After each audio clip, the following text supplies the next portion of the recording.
Bonjour très chers collègues, bonjour très chers abonnés, j'espère que vous allez très bien. Nous allons continuer la deuxième partie de notre formation sur le logiciel Acobri. Nous sommes en train de faire une étude d'un pont passerelle mixte, acier béton pour les piétons. Voilà, donc nous allons continuer la deuxième partie. Voilà, donc sans plus tarder, nous allons directement nous évoluer. Voilà, maintenant qu'est-ce que je fais ici? Après avoir placé mes jarrets à gauche tout comme à droite, bien sûr pour les détraver, je vais cliquer directement ici sur OK. Voilà, donc je clique directement sur OK. Voilà, c'est bon. Et après maintenant, qu'est-ce que je fais maintenant à ce niveau? Et je viens maintenant ici, je vais prendre maintenant donc poutre et support, le jarret, je l'ai déjà placé. Voilà, je clique ici.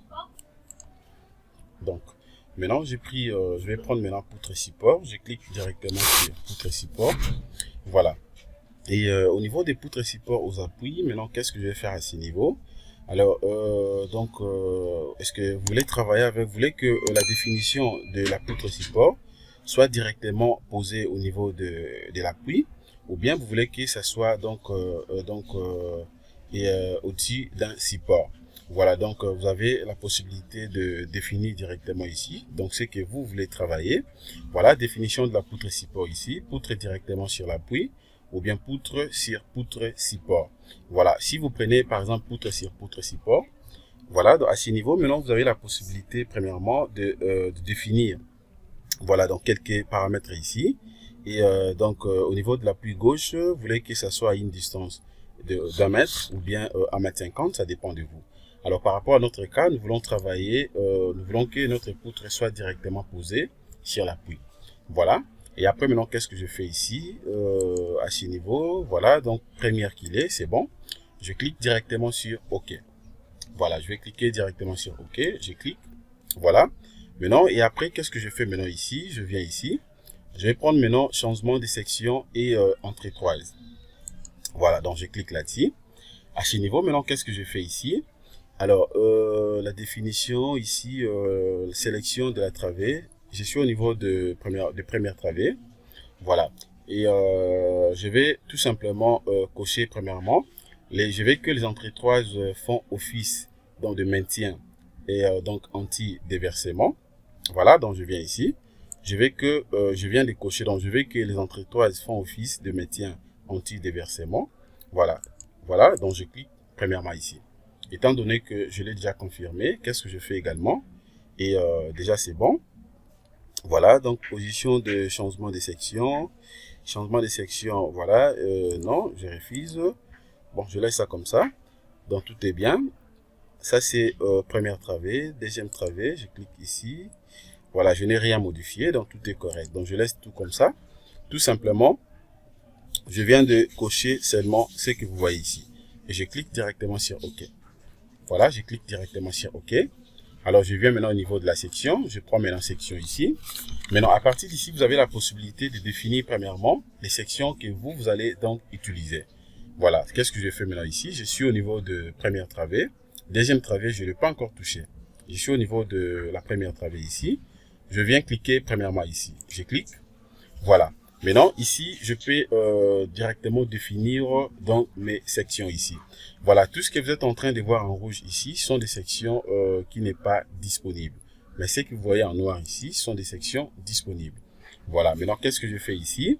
Je vais faire les choix de la section. Bon, je vais travailler avec le HE 550B. Voilà, j'ai pris ça. Voilà, voilà ce que je viens d'obtenir ici. Voilà, donc une fois que vous cliquez ici, vous avez la possibilité de vérifier tout simplement les distances de cet élément à partir d'ici. Voilà, tout est là. Voilà, donc ça c'est ce que vous voyez ici au milieu, c'est justement c'est l'épaisseur des lames. Ça c'est l'épaisseur des lames. Voilà, et tandis que ce que vous voyez ici, en bas ici et de l'autre côté ici, c'est ce que nous appelons tout simplement donc la largeur de l'aile. La largeur de l'aile est là, donc de part et d'autre, ça et ça sont de largeur de l'aile. Et ce que vous êtes en train de voir ici, ça c'est et de combien ici et de 27 ici, ce sont des congés. Ce sont des congés partout. Il y a congés à la partie D et partie des congés ici. À la partie supérieure, nous avons des congés. De l'autre côté aussi, il y en a. Voilà, donc en quelque sorte, c'est ça. Alors, et après, maintenant, qu'est-ce que je fais ici? Étant donné que je viens déjà donc d'obtenir les tout. Qu'est-ce que je fais ici? Je peux faire aussi la même chose pour la deuxième travée. Maintenant, je clique directement sur OK. Je clique. Voilà. Les éléments directement apparaissent ici. Je clique maintenant sur la deuxième travée. Je vais faire la même chose. Je prends toujours HE 550B. Voilà, donc vous avez la même chose ici. Donc l'âme est toujours des 15. Et puis vous avez des congés partout. Mais aussi la largeur de l'aile. Voilà. Et tout est correct ici. Qu'est-ce que je fais? Une fois vous sélectionnez, vous avez les informations. Et concernant ces profilés.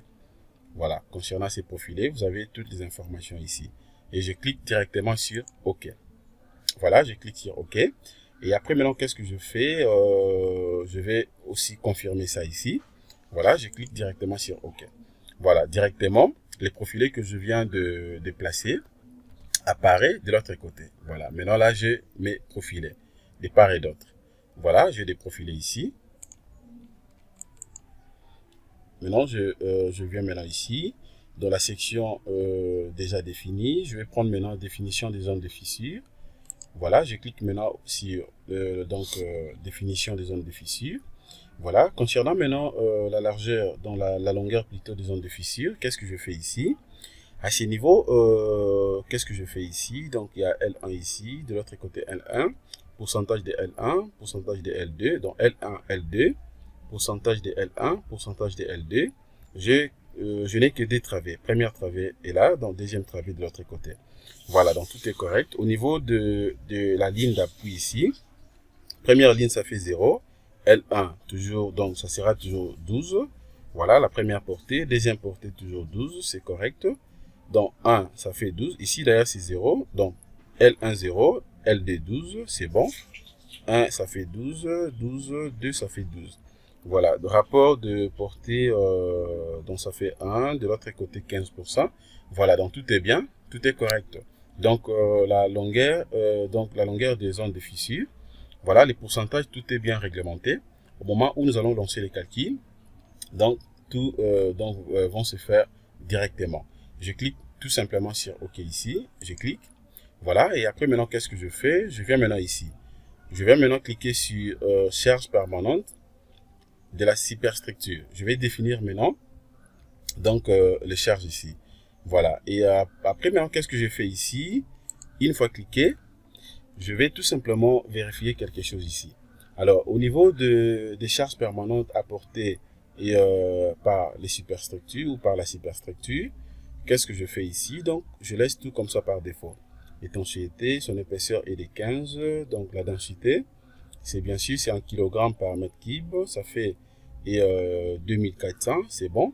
Ça, c'est tout simplement pour l'étanchéité. Pour les revêtements, ça fait, nous avons une épaisseur de 25. La densité, toujours 2400. Voilà, dans l'idée, donc c'est bon. Voilà, donc c'est là, je viens dire que donc les charges des superstructures, j'en passe. Donc je laisse ça comme ça, donc tout est correct. Alors je vais cliquer maintenant au niveau de charges des équipements. Voilà, donc je clique maintenant au niveau des charges des équipements. Voilà. Donc, ce que vous êtes en train de voir maintenant, ces niveaux ici, ce sont des charges linéaires. Ce sont des charges linéaires. Donc, ça représente tout simplement notre passerelle. Ça représente la passerelle que vous êtes en train de voir ici. Ça, ce sont des charges linéaires de part et d'autre. Voilà. Donc, et puis, ici, maintenant, vous avez les éléments. Voilà. Premièrement, ici, nous avons donc garde-corps. Voilà. Vous avez la possibilité de définir donc la valeur de la charge des garde-corps à gauche, tout comme aussi à droite. Donc ça c'est à gauche, ça c'est à droite. Donc gauche et droite. Vous définissez à gauche, vous définissez également à droite. Et puis vous avez barrière, vous définissez à gauche, définissez à droite, corniche, vous avez dans ce que nous appelons caniveau. Vous avez aussi concessionnaire, voilà, ou bien autre surcharge. Donc vous avez la possibilité de définir les tout ici. Voilà. Mais ce qu'il faut savoir ici, les charges des équipements sont des charges donc linéaires qu'on peut donc évaluer premièrement. Vous avez la possibilité premièrement de l'évaluer et puis vous placer directement. Mais pour notre cas ici, on ne va pas vraiment donc le placer. Donc nous n'allons pas plutôt utiliser ça.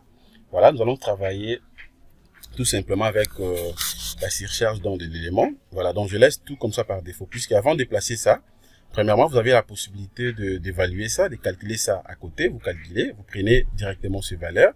Bien sûr, ça sera donc son des charges linéaires et vous placez ici à gauche. Voilà. Ici, vous pouvez aussi définir premièrement donc la valeur ici, donc toujours en mètres. De l'autre côté, vous ajoutez en kilonewton par mètre. Voilà, donc à gauche tout comme à droite. Vous avez la possibilité de faire ça partout. Donc vraiment, c'est très simple. Donc tout est clair ici. Et qu'est-ce que je fais maintenant ici? Je vais cliquer directement sur OK. Voilà, donc je clique directement sur OK. Et puis maintenant, qu'est-ce que je fais? Je viens ici et voilà, bon, ça ce sont des chargements sur la passerelle. Voilà, chargement sur la passerelle ici. Et présence accidentelle des véhicules, circulation accidentelle possible, véhicule de service, charge répartie ici, suivant la formule. Voilà, valeur définie par l'utilisateur. Voilà. À ce niveau ici, donc, je n'ai rien coché. Je laisse tout comme ça par défaut.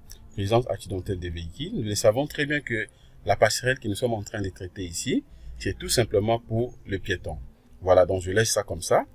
Ça, rien cliqué. Je ferme. Voilà. Et je vais cliquer maintenant sur dénivellation et tassement d'appui. Voilà, je clique sur dénivellation et tassement d'appui ici. Alors à ce niveau ici, s'il y a lieu donc de vérification, voilà, donc ce que je viens de cliquer ici, c'est tout simplement, vous avez la possibilité de l'utiliser s'il y a lieu par exemple de vérification. Donc s'il y a lieu par exemple de vérifier les tassements aux appuis, donc on peut donner par exemple une valeur, c'est juste question de donner une valeur ici, et puis on vérifie à fonction de ça. Voilà, on vérifie à fonction de ça. Donc c'est tout simplement ça. Ici, vous avez donc la ligne d'appui. De l'autre côté, de nivellation. Ici, vous avez donc premier cas de tassement, deuxième cas de tassement. Voilà, donc valeur positive si dénivellation vers le bas. Voilà, donc je clique directement sur OK. Voilà, là, je clique maintenant sur OK. Voilà, donc je viens de remplir presque partout. Et après maintenant, après ça également, je peux toucher aussi les coefficients. Je peux vous montrer quelque chose ici. Voilà, ici maintenant je suis au niveau des coefficients nationaux. Je clique. Voilà, à ce niveau ici, le coefficient vous permet tout simplement de pouvoir définir par exemple les coefficients de majoration suivant bien sûr la norme que vous êtes en train d'utiliser. Voilà, donc les coefficients de sécurité suivant la norme que vous êtes en train d'utiliser. Voilà, c'est juste question de venir soit par exemple ici, vous cliquez et tout est là. Ce sont des coefficients de majoration suivant la norme. C'est déjà donc paramétré par défaut. Donc coefficient de majoration de la superstructure. Et là, c'est que vous êtes en train de voir. Nous avons de l'étanchéité, nous avons également des revêtements. Voilà, donc minoration des charges. Voilà, donc tout est là. Voilà, donc minoration des charges de superstructure. Et je clique directement sur OK. Voilà. Donc à ce niveau ici, donc tout est correct. Alors maintenant, qu'est-ce que je fais à ce niveau? Et je peux maintenant tout simplement exécuter le calcul. À ce niveau, je peux directement lancer les calculs. Mais avant de lancer les calculs, vous avez la possibilité soit peut-être d'enregistrer même le projet. Vous pouvez venir ici, je viens ici, je prends fichier, je vais cliquer directement sur enregistrer. Voilà, à ce niveau, maintenant, qu'est-ce que je vais écrire ici? Bon, par rapport au projet, je peux écrire tout simplement, voilà, étude. Voilà, j'écris par exemple étude d'une passerelle sur Acobri. Voilà, donc je laisse ça comme ça et je clique sur enregistrer. Donc là, je viens d'enregistrer déjà les projets dans au bureau. Voilà. Donc, étant donné que tout est fait, je viens maintenant ici pour lancer les calculs. Je viens cliquer sur exécution des calculs. Je clique. Voilà, une fois cliqué, maintenant, qu'est-ce que je fais ici? Je vais venir premièrement ici. Donc, je viens de cliquer déjà sur exécuter les calculs. Alors, je viens maintenant cliquer sur exécuter les calculs ici. Et je clique. Voilà. Là, maintenant, je vais patienter. Je suis en train de patienter le temps que le logiciel Acobri calcule pour moi. Voilà. Donc là, je viens déjà donc de calculer donc les projets. Voilà. Donc, tout est déjà donc calculé. Voilà. Donc, vous avez directement une petite note de calcul qui apparaît ici avec les informations et que j'avais bien sûr introduit. Voilà, donc le calcul est satisfaisant, donc tout est correct. Voilà, donc je peux quand même vous expliquer la synthèse des résultats que vous êtes en train de voir ici. Donc il y a beaucoup d'éléments, il y a plusieurs notes de calcul que je vais vous montrer. Comment est-ce que vous pouvez donc imprimer ça directement. Mais à ce niveau ici, donc le logiciel, vraiment, c'est un logiciel très puissant. Au-delà de toutes les notes de calcul, le logiciel vous permet également d'obtenir, aussitôt que vous lancez les calculs, la synthèse de résultats. Voilà. Par exemple ici, c'est les noms que j'avais introduits, les noms de l'entreprise, UGC Base, donc Senkunga. Voilà, note de l'affaire, tout est là. Voilà, et la synthèse des résultats ici, bilan pour les ponts. Voilà, et critère maximal, contrainte d'extraction dans les armatures ici. Et donc, état limite des services. Les ratios. Voilà les ratios que vous êtes en train de voir ici. Les ratios maximales, ça fait 0,50. Donc, c'est inférieur à 1. Donc, vraiment, nous sommes dans les bons. C'est satisfaisant. Et la combinaison numéro 15, fil de poutre 1, section 17, position 12. Donc, ça, c'est la portée. Voilà, ça, c'est au niveau de l'appui intermédiaire. Voilà. Et donc, bilan pour la travée numéro 1. Donc, une première travée. Critère maximal, contrainte d'extraction ici, dans les armatures, état limite de service. Ratio, ça fait toujours 0,50. 0,50 toujours inférieur à 1. Voilà, donc nous sommes dans les bons. Et numéro, voilà, tout est correct. C'est aussi ça, c'est satisfaisant. Voilà, deuxième travée également, c'est la même chose. Donc, comme nos travées dans les portées sont identiques, 12 mètres, 12 mètres, voilà, donc tout est correct. Voilà ce que je viens donc d'obtenir. Voilà. Et puis maintenant, qu'est-ce que je fais? Je peux fermer ça d'abord. Je ferme. Je ferme. Étant donné que je viens de fermer, alors maintenant, pour voir la note de calcul qu'on peut imprimer directement, ou alors voir la note de calcul avant d'imprimer, on peut faire ceci. Voilà, donc vous avez la possibilité de faire ceci. Et je viens cliquer premièrement sur donc éditer le résultat. Je clique sur éditer les résultats ici. Voilà, donc je vérifie d'abord les éléments qui sont cochés ici. Voilà, donc option, tout est coché ici. Voilà. Donc, à ce niveau, maintenant, qu'est-ce que je fais ici? Voilà, donc tout est coché ici. Alors, je ne peux pas cliquer ici sur aucun, sinon alors vous n'aurez pas les options de la note de calcul complète. Donc, je clique sur tout, et puis je vais cliquer sur OK. Une fois cliqué, je vais patienter. Voilà ce que je viens d'obtenir. Donc, vous avez 126 pages. Voilà, 126 pages de notes de calcul. C'est juste question de défiler. Vous allez lire, vous allez voir que tout est là. Tout est là concernant tout ce que nous venons de faire. C'est juste question de défiler. Vous allez voir vraiment que vous avez les tout. Tout est là. Et c'est vraiment très bien. C'est vraiment clair. Voilà, je vais essayer un peu d'essayer de défiler ça rapidement. Donc, voilà, donc tout est là. Alors maintenant, qu'est-ce que je fais ici? Je vais compléter quelques informations avant de faire l'impression. Alors, c'est juste question de venir ici. Voilà. Je viens ici. Je vais cliquer sur impression du document. Je clique. Voilà. Qu'est-ce que je fais maintenant ici? Je vais cocher donc impression de la page des gardes et cocher. Je vais cocher aussi impression et des sections des tabliers, puisque je vais avoir aussi des sections des tabliers. Alors, est-ce que vous voulez aussi avoir l'impression de profil à long? Voilà, donc je vais cocher ça, impression profil à long et aussi impression vue en plan. Voilà, donc je vais voir les tout. Alors, je viens maintenant ici. Vous voulez avoir ça en PDF ou bien vous voulez que ce soit comment? Donc, je vais obtenir ça en PDF. Je clique là-dessus et puis je vais cliquer directement sur OK. Une fois cliqué sur OK, vous allez maintenant insérer les noms du fichier ici.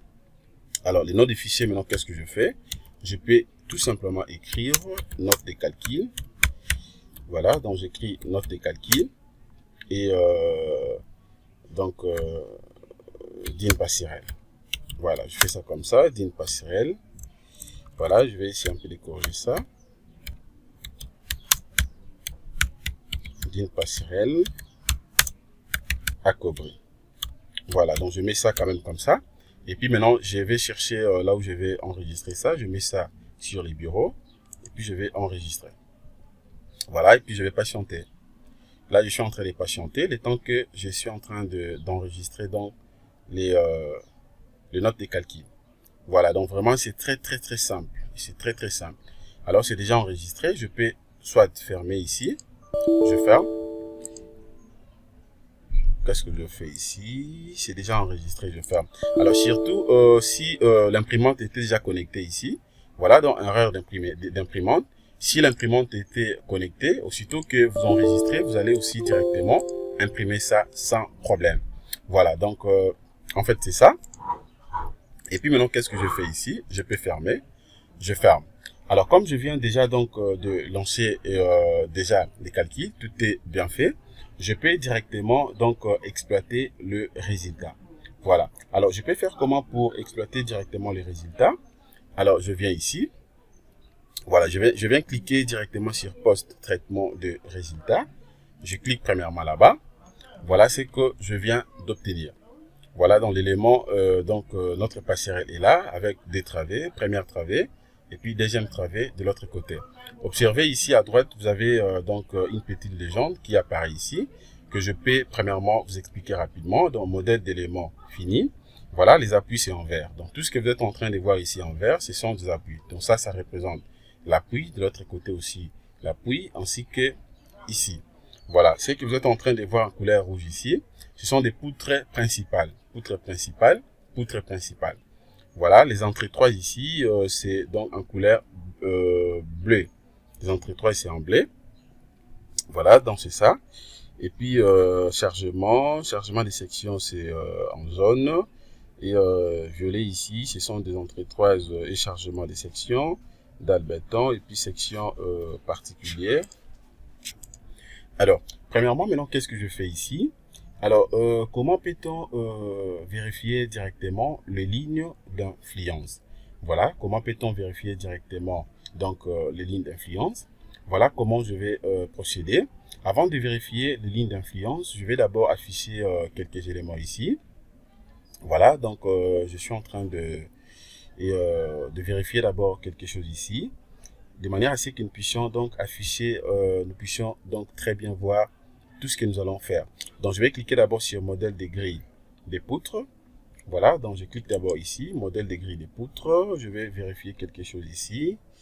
Est-ce que les éléments sont bien? Cliquez sur... Donc voilà, donc je reprends l'opération. Je clique ici sur modèle des grilles des poutres pour afficher quelques éléments. Voilà. Alors à ce niveau, maintenant, qu'est-ce que je fais ici? Je peux d'abord afficher les appuis partout. Voilà, donc une fois que je clique ici, voilà, donc je viens d'obtenir mes appuis ici, c'est bien sûr en vert. Vous avez la possibilité d'obtenir les appuis partout. Et puis, qu'est-ce que je peux aussi afficher? Bon, je peux afficher aussi donc les numéros des sections des calculs, c'est très important. Voilà, les numéros des sections des calculs apparaissent de l'autre côté, de manière à ce qu'au fur et à mesure, nous allons commencer par exemple à faire la lecture de nos lignes d'influence, nous ne puissions pas donc commettre d'erreur. Et je crois que c'est tout. Et si vous souhaitez aussi afficher les numéros des éléments, c'est juste question de cliquer ici. Voilà, les numéros des éléments apparaissent partout. Voilà, donc vous allez obtenir les numéros des éléments partout, mais aussi les numéros de nœuds. Je peux cliquer également ici pour avoir aussi le numéro de nœuds. Voilà ce que je viens d'obtenir. Voilà, donc vous avez les numéros de nœuds, les numéros des éléments. Voilà, donc c'est un peu ça. Alors, pour ne pas peut-être que nous puissions avoir peut-être des difficultés au moment de l'alertie, je vais décocher affichage numéro de nœud. Je vais décocher aussi affichage numéro de éléments. Je vais cocher que ça. Voilà, je viens de cocher que ça, de manière à ce que nous puissions très bien faire notre lecture. Voilà, et après maintenant, qu'est-ce que je fais ici? Je peux fermer. Voilà, donc là déjà, je viens de fermer. Alors maintenant, comment je peux faire pour vérifier premièrement les lignes d'influence? C'est juste question de venir ici. Voilà, donc je viens ici, je vais prendre dans ligne d'influence, je clique. Voilà, étant donné que je cliquais ici, voilà comment je vais procéder.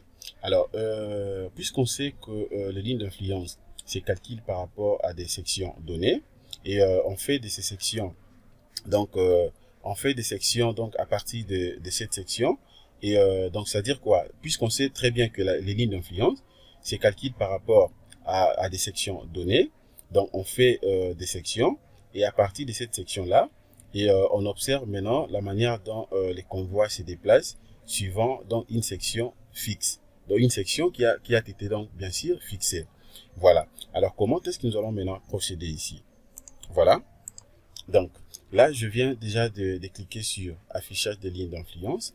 Alors, donc ce qu'il faut savoir au moins, le bien de cette application, et c'est quoi? Donc il affiche directement deux lignes d'influence. Et on sait que lorsqu'on calcule, donc on calcule d'abord les lignes d'influence, bien sûr de la poutre. On calcule d'abord les lignes d'influence de la poutre et puis les lignes d'influence des entretoises.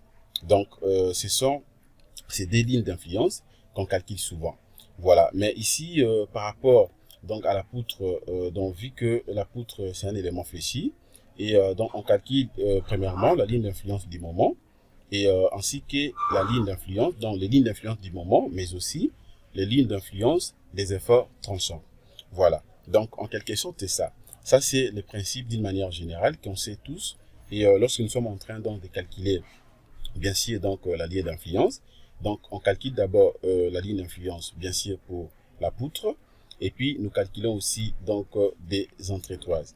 Alors la poutre étant donné que donc la poutre c'est un élément fléchi, donc là nous avons la possibilité de calculer premièrement la ligne d'influence du moment fléchissant, et aussi nous avons la possibilité de calculer la ligne d'influence donc de l'effort tranchant. Voilà, donc c'est un peu ça. Donc, c'est que ce qui nous intéresse plus, on calcule que les deux, mais nous savons qu'il y a aussi dans les lignes d'influence des réactions au niveau des appuis. Voilà. Alors, maintenant, qu'est-ce que je fais maintenant à ce niveau ici? Alors, et premièrement, comment je vais faire maintenant pour obtenir directement les lignes d'influence de moment fléchissant? Voilà, suivez-moi très bien comment je vais procéder. Voilà. Alors, nous allons continuer la troisième partie. Je crois que ça sera la suite de fin donc, de notre formation que nous sommes en train de faire. Voilà, donc je crois que par rapport à la deuxième partie, on peut s'arrêter à ce niveau. Alors, le titre de notre formation est là. Donc, nous sommes en train de faire une étude d'un pont passerelle mixte, acier et béton pour les piétons. Ça, c'était donc la deuxième partie. Et nous allons maintenant continuer la troisième partie de manière à ce que nous puissions exploiter correctement nos résultats. Merci beaucoup de votre disponibilité. Passez une excellente journée. Au revoir.